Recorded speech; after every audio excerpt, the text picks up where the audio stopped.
Hi hello ಎಲ್ರಿಗೂ ನಮಸ್ಕಾರ. Welcome to Chaitra Kannada YouTube channel. ಎಲ್ಲರೂ ಹೇಗಿದ್ದೀರಾ? ಐ ಹೋಪ್ ನೀವೆಲ್ಲ ಚೆನ್ನಾಗಿದ್ದೀರಾ ಅಂತ ಅನ್ಕೋತೀನಿ. ಹಾಗೆ ನಾನು ಕೂಡ ಚೆನ್ನಾಗಿದ್ದೀನಿ ಅಂತ ಹೇಳ್ತಾ, ಇವತ್ತು ನಾನು ನಿಮ್ಮ ಜೊತೆ ತುಂಬ ಮನಸ್ಸಿಗೆ ಹತ್ರವಾಗಿರುವಂಥ ಒಂದು ವಿಷಯದ ಬಗ್ಗೆ ಮಾತಾಡಬೇಕು ಅಂತ ಅಂದ್ಕೊಂಡಿದ್ದೀನಿ.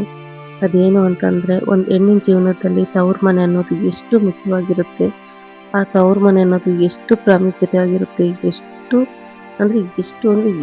ಹೇಳಕ್ಕೆ ಆಗದಿರೋಷ್ಟು ತವ್ರ ಮನೆ ಹೆಣ್ಣಿನ ಜೀವನದಲ್ಲಿ ಎಷ್ಟು ಇಂಪಾರ್ಟೆಂಟ್ ಆಗಿರುತ್ತೆ ಅಂತ ಹೇಳಿ ಅದ್ರ ಬಗ್ಗೆ ಇವತ್ತು ಮಾತಾಡೋಣ ಅಂತ ಅಂದ್ಕೊಂಡಿದ್ದೀನಿ. ಹಾಗೆಯೇ ಹೆಣ್ಣಿನ ಜೀವನದಲ್ಲಿ ಹುಟ್ದಾಗಿಂದ ಅವಳು ಬೆಳೆದು ದೊಡ್ಡೋಳಾಗೋವರೆಗೂ ಕೂಡ ಅವಳ ಜೀವನದ ಪ್ರತಿಯೊಂದು ಹೆಜ್ಜೆಯಲ್ಲೂ ಕೂಡ ತವ್ರ ಮನೆ ಇರುತ್ತೆ. ಹಾಗಂತ ತವ್ರ ಮನೆ ಹೆಣ್ಣಿಗೆ ಬರೀ ಒಂದು ಮನೆ ಆಗಿರುತ್ತಾ? ಇಲ್ಲ, ಕೇವಲ ಒಂದು ಮನೆನ ಅಲ್ಲ.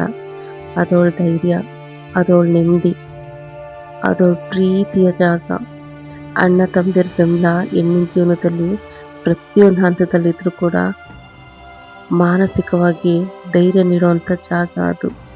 ಗಂಡನ ಮನೆಗೆ ಎಷ್ಟೇ ಮುಖ್ಯವಾಗಿದ್ದರೂ ಕಷ್ಟ ಸುಖಗಳನ್ನ ಹೇಳ್ಕೊಳ್ಳೋಕ್ಕೆ ತವ್ರ ಮನೆಯೇ ಆಸರೆ ಆಗೋದು. ಹಾಗಂದರೆ ತವ್ರ ಮನೆ ಅಂದರೆ ಏನು? ಭಾವನಾತ್ಮಕ ಬೆಂಬಲ. ತವ್ರ ಮನೆ ಹೆಣ್ಣಿಗೆ ಅಸ್ತಿತ್ವದ ಮೊದಲ ಗುರುತು. ಏನು ಹೇಳಿ? ನಮ್ಮಂಥ ಹೆಣ್ಮಕ್ಳಿಗೆ ತವ್ರ ಮನೆ ಅನ್ನೋದು ಅಸ್ತಿತ್ವದ ಗುರುತಾಗಿರುತ್ತೆ. ಯಾರ ಭಯನೂ ಇಲ್ಲದೆ, ಯಾರದೇ ಭಯ ಇಲ್ಲದೆ, ಯಾವುದೇ ಭಯವಿಲ್ಲದೆ ಮನ್ಸು ಬಿಚ್ಚಿ ಮಾತಾಡೋ ಜಾಗನೇ ನಮ್ಮ ತವ್ರ ಮನೆ. ಸೋತಾಗ ಧೈರ್ಯ ತುಂಬಿ, ಗೆದ್ದಾಗ ಸಂಭ್ರಮಿಸೋರು ನಮ್ಮ ಸ್ವಂತ ಬಂಧುಗಳಾಗಿರ್ತಾರೆ. ಸ್ವಾಭಿಮಾನದ ಆಶ್ರಯ ಆಗಿರುತ್ತೆ. ಅತ್ತೆ ಮನೆಯಲ್ಲಿ ಕಷ್ಟ ಬಂದಾಗ ತವ್ರ ಮನೆ ಸದಾ ಹೆಣ್ಮಕ್ಳಿಗೆ ಬೆನ್ನಿಗೆ ನಿಲ್ತಾರೆ. ಹೆಣ್ಮಕ್ಳು ಬೆನ್ನೆಲುಬಾಗಿರ್ತಾರೆ. ಹಾಗೆಯೇ ಹೆಣ್ಣಿಗೆ ಸಮಾಜದಲ್ಲಿ ಧೈರ್ಯವಾಗಿ ಬದುಕೋದು ತವರು ನೀಡೋ ಮಾನಸಿಕ ಶಕ್ತಿ, ಅದೊಂದು ಅಸ್ತ್ರ ಆಗಿರುತ್ತೆ ತವ್ರ ಮನೆ ನಮಗೆ.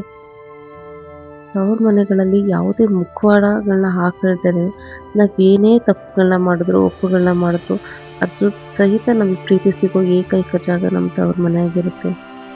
ದಿನನಿತ್ಯದ ಜವಾಬ್ದಾರಿಗಳಿಂದ, ಹಾಗೆಯೇ ಅತ್ತೆ ಮನೆಯ ಒತ್ತಡಗಳಿಂದ ನಮ್ಮನ್ನ ದೂರ ಇಡೋದೇ ತವ್ರ ಮನೆ. ಆ ತವ್ರ ಮನೆಗೆ ಹೋದಾಗ ಆ ಹೆಣ್ಣು ಮಗಳಾಗಿ ಉಸಿರಾಡೋ ಜಾಗ ಆಗಿರುತ್ತೆ.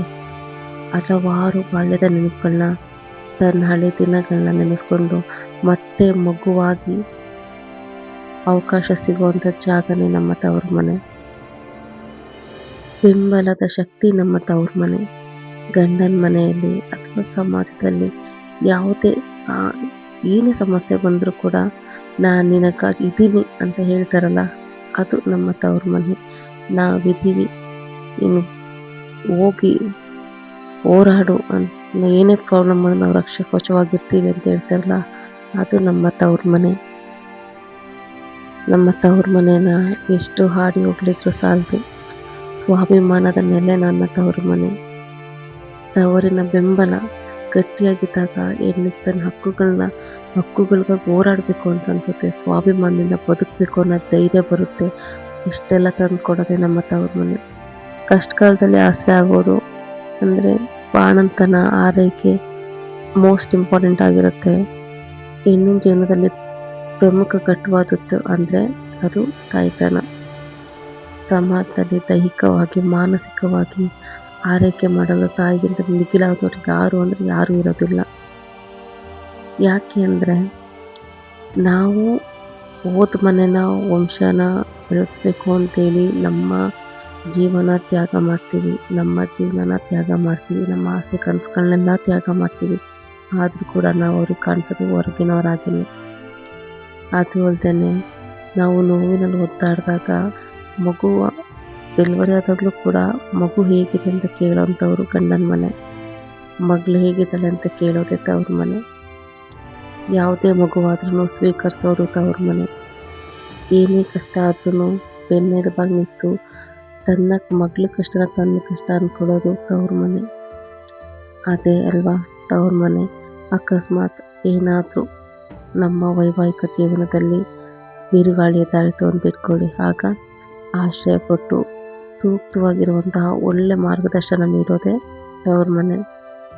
ನಮ್ಮೆಲ್ಲ ಕಷ್ಟಗಳಿಗೂ ಬೆನ್ನೆಲುಬಾಗಿ, ನಮ್ಮ ನೋವುಗಳಿಗೂ ಬೆನ್ನೆಲುಬಾಗಿ ನಮ್ಮ ಜೊತೆ ನಡೆಯೋದು ತವ್ರ ಮನೆ.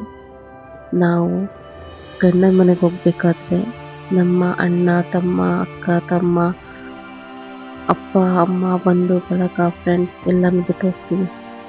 ಆದರೆ ನಾವು ಮದುವೆ ಆದಮೇಲೂ ಕೂಡ ನಾವು ಬಿಟ್ಟು ಬಂದರೂ ಕೂಡ ನಮ್ಮನ್ನು ಬಿಡ್ತಲಿರೋಂಥ ಬಂಧನೇ ತವ್ರ ಮನೆ, ಸೆಳೆತನೇ ತವ್ರ ಮನೆ, ಪ್ರೀತಿಯ ಗೂಡೆ ತವ್ರ ಮನೆ. ಕಡೆ ಕಾಲದಲ್ಲಿ ನಾವು ಸತ್ತಾಗಲೂ ಕೂಡ ನಮ್ಮನ್ನು ಮುಕ್ತಳನ್ನಾಗಿ ಮಾಡೋದೇ ತವ್ರ ಮನೆ. ತವ್ರ ಮನೆ ಇಲ್ದಲೇ ಏನೂ ಇಲ್ಲ.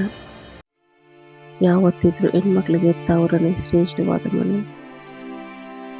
ಎಷ್ಟೋ ಮನೆಗಳಲ್ಲಿ ತುಂಬ ಜನ ಹೆಣ್ಮಕ್ಳು ತವ್ರ ಮನೆಯವರಿಲ್ದಲೇ ಅವರಿಗೆ ಮದುವೆಗೆ 1 ವರ್ಷ 2 ವರ್ಷ ತವ್ರ ಮನೆದು ಬೆಲೆ ಅಷ್ಟು ಗೊತ್ತಿರೋದಿಲ್ಲ.